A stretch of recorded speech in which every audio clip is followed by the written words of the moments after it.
La vida una vez más me da la oportunidad de reconciliarme con mi padre.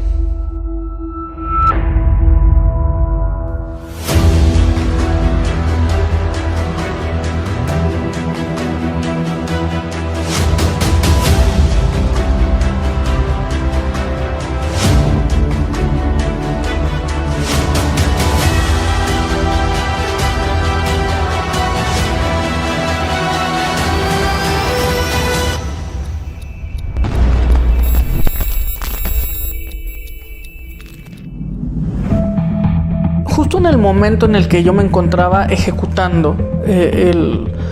la planificación y las bases para crear mi familia, de haber rentado una pequeña casa, de haberla amueblado, de estar trabajando en la industria, de estar yendo hacia un camino común, cotidiano, en el que pues, esperaba juntar puntos de Infonavit para comprar una casa, trabajar 15 o 20 o 30 años para jubilarme y tener una vida en un estrato socioeconómico medio. En ese momento tengo la oportunidad de nuevamente regresar con mi padre. Y como se los conté, es en una escena espontánea que ninguno de los dos prepara justo el día de su cumpleaños, como si el universo fuera quien nos lleva y nos obliga a retomar esos lazos. Y la verdad es que poco nos oponemos porque entendemos lo valioso que es no perder el tiempo en más discusiones y en más peleas. Y retomamos una grandiosa relación en ese momento de una forma extraordinariamente diferente, en donde nos veíamos distintos de a iguales, en donde él reconocía un poco más la madurez que había logrado y yo el respeto y la experiencia que sin duda alguna tu padre tiene. Sin embargo, en ese momento empiezan también todas estas reconsideraciones que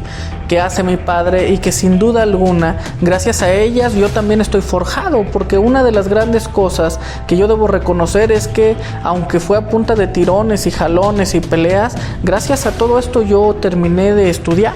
Muy seguramente si él no hubiera tomado esa responsabilidad y se hubiera comprometido aún y contra toda mi resistencia a que yo estudiara, tal vez ni siquiera la secundaria hubiera terminado, pero no. Él siempre fijó el rumbo que su experiencia le decía e hizo lo necesario para poderme orientar para que fuera para allá. ¿Qué sucede? Que en esta ocasión, cuando nos reconciliamos, cuando yo le platico con mucha ansia y con mucho deseo y felicidad sobre mis planes para crear una familia, recibo algo que no esperaba.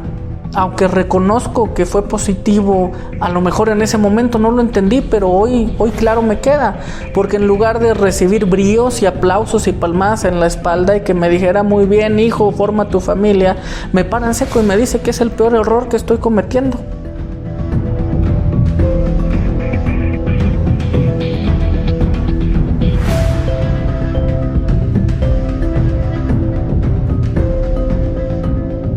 Que ya mi vida es lo suficientemente anormal y que ya la naturaleza y el universo me había dado una historia complicada como para que yo le siguiera agregando cosas anormales, que yo debería mejor de planificar a la larga, que yo debería de preocuparme primero por terminar de estudiar y que no teníamos que preferir por uno o por otro, que ambos, mi esposa y yo, teníamos que estudiar y que teníamos que enfocarnos en eso,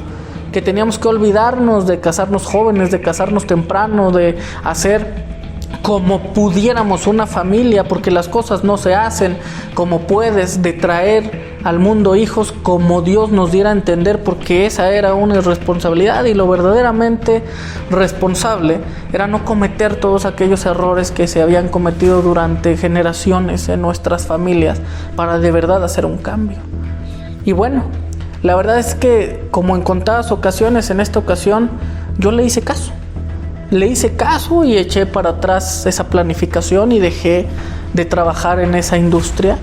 y me reincorporé a lo que él claramente me hizo ver era lo más cercano a lo tradicional en la vida de un joven de 18 años, que era terminar su preparatoria y vivir un noviazgo lindo de jóvenes, más no ya una vida de adultos, de no crearnos y integrarnos a problemáticas, sino más bien de poder enfocarnos en el crecimiento personal. Y sí, Eso es lo que hice. Regresé a estudiar, me integré a la preparatoria, terminé mi preparatoria y empecé la lucha por una carrera universitaria. La realidad es que en muchas ocasiones la mente está cerrada y el campo y la visión es corta, y no por irresponsables o no porque queramos o no queramos hacer las cosas. Yo creo que nos falta mucho a los jóvenes, a muchos jóvenes allá afuera, porque esa es la triste historia también, de un poco más de visión, de quién nos oriente y de quién nos diga, y que a veces no existe ni personas ni instituciones que nos puedan llevar hacia un punto de mejoría dentro de nuestras probabilidades en el futuro. Generalmente repetimos ciclos, generalmente escogemos de entre las opciones que conocemos, y conocemos solo lo que ha estado ahí disponible para nuestros padres y nuestros abuelos. Generalmente nunca se nos ocurre cruzar la valla y ser alguien más, porque pareciera no estar disponible. La realidad es que aquí también empieza mucha de mi futura historia, porque si yo logré saltar esa valla y si yo logré ver más lejos, fue porque vi a través de los ojos de alguien más y escuché a través de las experiencias de alguien más, de mi padre, de mi propia carne y de mi propia sangre, que lo único que en ese momento deseaba era poderme dar y retribuir todo lo que a lo mejor no me había dado, convirtiéndolo en un extraordinario futuro, dándome grandes oportunidades y pudiéndome otorgar una visión que más tarde, sin duda alguna, entendí.